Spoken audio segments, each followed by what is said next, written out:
बच्चों, आज हम भूगोल का प्रथम पाठ पढ़ रहे हैं, संसाधन एवं विकास। भूगोल के ये अध्याय 1 है। अध्याय 1 और 2 में से ब्लूप्रिंट के अनुसार 2 और 3 अंक के प्रश्न आएंगे। अतः उसी प्रकार से हमें इस पाठ को तैयार करना है। संसाधन और विकास का जो ये पाठ है, उसमें सबसे पहले हमें ये समझना है कि संसाधन शब्द का अर्थ क्या है। पर्यावरण में उपलब्ध प्रत्येक वस्तु जो हमारी आवश्यकताओं को पूरा करने के लिए प्रयुक्त की जा सकती है, वह संसाधन कहलाती है। बच्चों, आपको साधन शब्द के बारे में पता होगा। सामान्य तौर पर हम प्राकृतिक साधन शब्द का उपयोग करते हैं। प्रकृति द्वारा प्रदत्त वे सभी वस्तुएं जो धरती पर, धरती के नीचे और धरती के ऊपर वातावरण में उपलब्ध हैं, वे साधन हैं।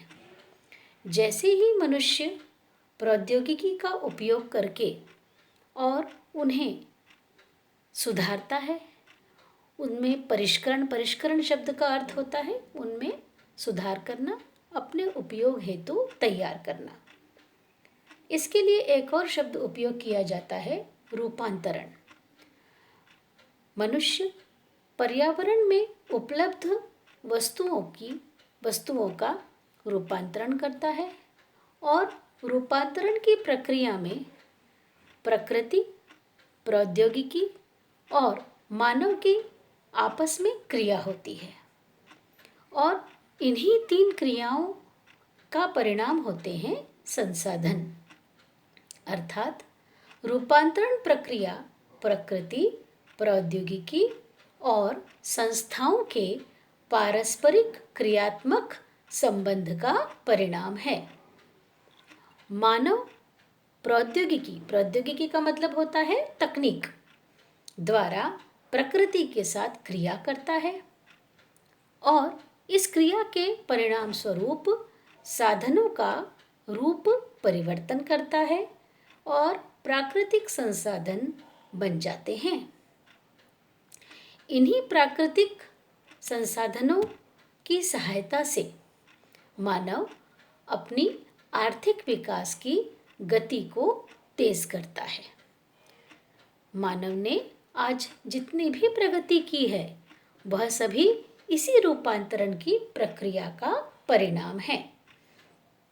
बहुत से लोग यही समझते हैं, सामान्य तौर पर यही समझा जाता है कि प्राकृतिक उपहार है संसाधन, परंतु संसाधन प्राकृतिक उपहार नहीं है, साधन प्राकृतिक उपहार है। हम वन देखते हैं और हम पर्वत देखते हैं, मैदान हैं, पठार हैं, फिर वन्य जीव जंतु हैं, पशु पक्षी हैं, ये सब प्राकृतिक साधन हैं और मनुष्य जब इनका उपयोग करने लगता है, तब वे बन जाते हैं संसाधन। अर्थात संसाधन क्या है? संसाधन मानवीय क्रियाओं का परिणाम है। मानव स्वयं भी इन संसाधनों का एक हिस्सा है।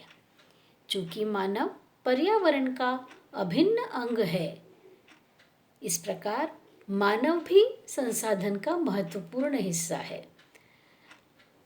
अर्थात हम सब भी, अगर हम पढ़े लिखे हैं, अगर हम स्वस्थ हैं, तो हम दुनिया के लिए, विश्व के लिए और उसके भी पहले हमारे देश के लिए और समाज के लिए संसाधन हैं। अगर हमने अपने गुणों में रूपांतरण किया है तो हम संसाधन हैं, परंतु अगर हमने अपने जो है प्रकृति के द्वारा प्रदत्त साधन हैं, अगर हमने अपने अंदर परिष्करण किया तो हम बन जाएंगे संसाधन, अर्थात हम देश की आर्थिक विकास की गति को तेज करने में मदद करेंगे। परंतु अगर हम संसाधन नहीं बन पाते हैं तो आर्थिक विकास की गति को तेज करने के लिए हमारा कोई योगदान नहीं होगा। इस प्रकार मानव स्वयं भी एक संसाधन है। अगर वह पढ़ा लिखा है, स्वस्थ है और पढ़े लिखे और स्वस्थ होने के साथ साथ अगर वह कोई आर्थिक क्रिया कर रहा है तो आर्थिक क्रिया करने का तात्पर्य है कि वह कोई रोजगार कर रहा है, वह कमा रहा है, अपना और अपने परिवार का पेट भर रहा है। इस प्रकार संसाधन क्या है हमने समझा।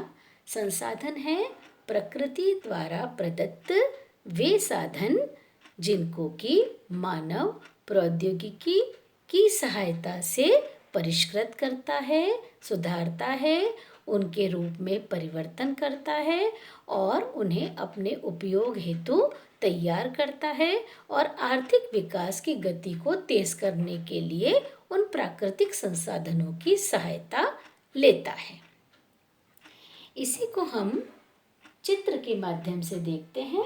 देखिए, आपके पुस्तक में भी यही चित्र बना हुआ है। इसको आप अपने पुस्तक के माध्यम से देख सकते हैं। इसको हमारी कॉपी में भी हमको उत्तर में बनाना है। देखिए, मानव का किससे किससे क्रिया हो रही है? भौतिक पर्यावरण। भौतिक पर्यावरण का अर्थ क्या? मानव के आसपास जो भी पर्यावरण है, जो कि जैसे जो उसके आसपास की भूमि है, मृदा है, ये सब भौतिक पर्यावरण के अंतर्गत आता है। ठीक है। फिर उसके बाद प्रौद्योगिकी मतलब तकनीक। छोटी से छोटी वह तरीका जिससे कि परिष्करण हो सकता है वह भी तकनीक ही कहलाएगी।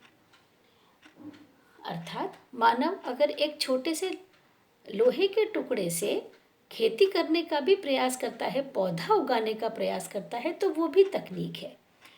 यहाँ और इसके साथ साथ बड़ी बड़ी मशीनों की सहायता से अगर खेती करता है तो वो भी तकनीक है। ठीक है। इसके बाद संस्थाएं, अर्थ भौतिक पर्यावरण, प्रौद्योगिकी और संस्थाएं। संस्थाओं के अंतर्गत क्या क्या आ जाता है? जैसे हमारा विद्यालय एक संस्था है। इस प्रकार से सारी वे संस्थाएं भौतिक पर्यावरण और सिर्फ विद्यालय नहीं, अनेक संस्थाएं हैं जो आर्थिक कार्य करती हैं, आर्थिक क्रियाएं करती हैं। वे सारी संस्थाएं, सड़क निर्माण करने वाली संस्था भी इसमें आ जाती है, विद्यालय आ जाते हैं, ऑफिसेज आ जाते हैं। वे सारी संस्थाएं प्रौद्योगिकी और भौतिक पर्यावरण मानव से क्रिया करते हैं। मानव इनके साथ क्रिया करता है और इस प्रकार से साधन से संसाधन बन जाते हैं। आगे हम देखते हैं कि संसाधनों का वर्गीकरण किया जाता है।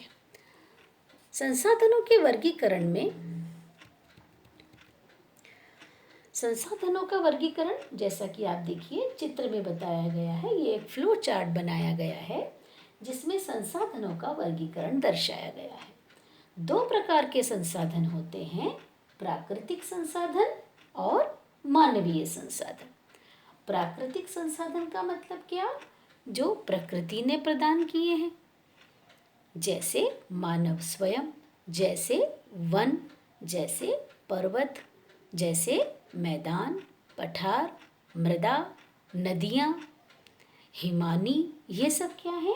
प्राकृतिक संसाधन। इनको किसी न कि प्रारंभ में ये सब प्राकृतिक साधन थे, परंतु इन सभी को किसी न किसी तरीके से मानव ने रूपांतरित करके और प्राकृतिक इनका उपयोग करना प्रारंभ कर दिया। तो अब ये सभी पृथ्वी पर मौजूद ये सारे भौतिक तत्व अब क्या बन गए हैं? प्राकृतिक संसाधन। दूसरा भाग है संसाधन का वर्गीकरण में मानवीय, अर्थात इन प्राकृतिक संसाधनों की सहायता से मानव ने अपने स्वयं की मेहनत से, तकनीक की सहायता से नए संसाधनों का निर्माण किया। जैसे सड़कें, जैसे रेलगाड़ी, जैसे वाहन, अनेक प्रकार के वाहन, जैसे ये बोर्ड हमारे सामने है, जैसे ये कंप्यूटर मोबाइल हमारे सामने है। इनका हम और आगे भी आर्थिक क्रिया में उपयोग कर रहे हैं।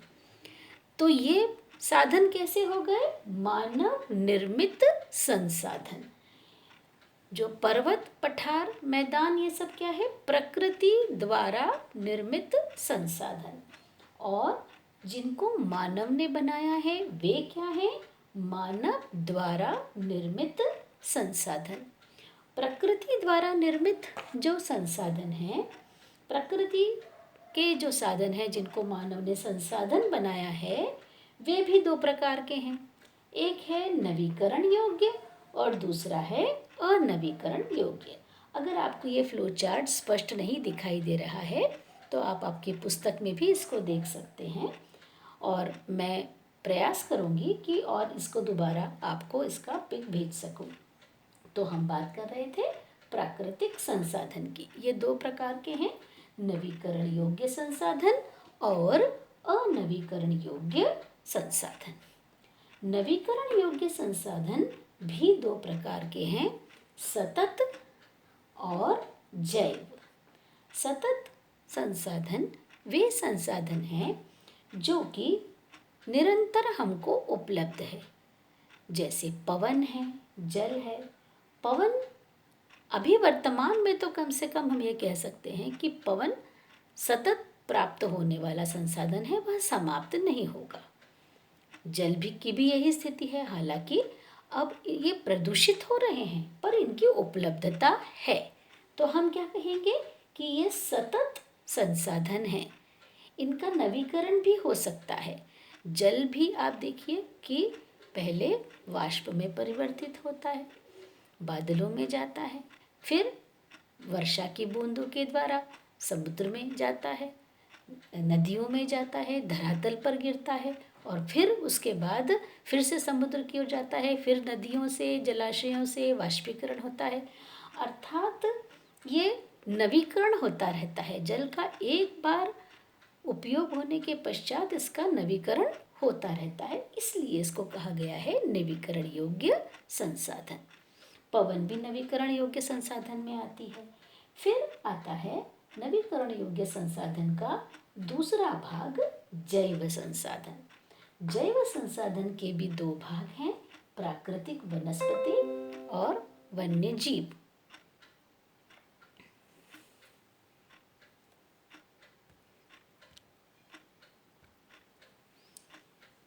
प्राकृतिक वनस्पति और दूसरा भाग है वन्य जीव।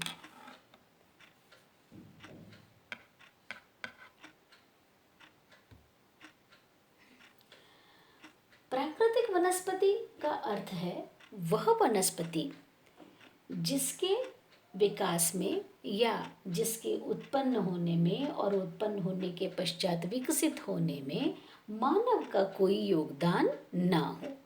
अर्थात जो खेत की जो वनस्पति है वह प्राकृतिक वनस्पति नहीं है। हमारे घर के आंगन में लगी हुई जो वनस्पति है वह प्राकृतिक वनस्पति नहीं है। तो फिर प्राकृतिक वनस्पति कौन सी है? प्राकृतिक वनस्पति का अर्थ है वन, जिसको मानव ने नहीं उगाया, जिसके विकास में मानव का योगदान नहीं है, वह है प्राकृतिक वनस्पति। अर्थात प्रकृति द्वारा प्रदत्त वन, जो कि पर्यावरण के लिए बहुत महत्वपूर्ण है।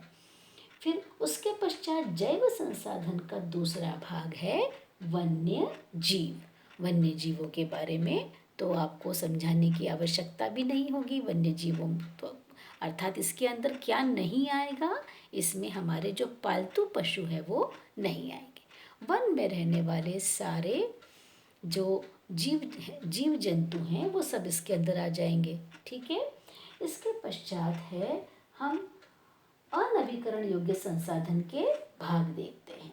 अनवीकरण योग्य संसाधन भी दो प्रकार के हैं। पहला प्रकार है पुनः चक्रीय संसाधन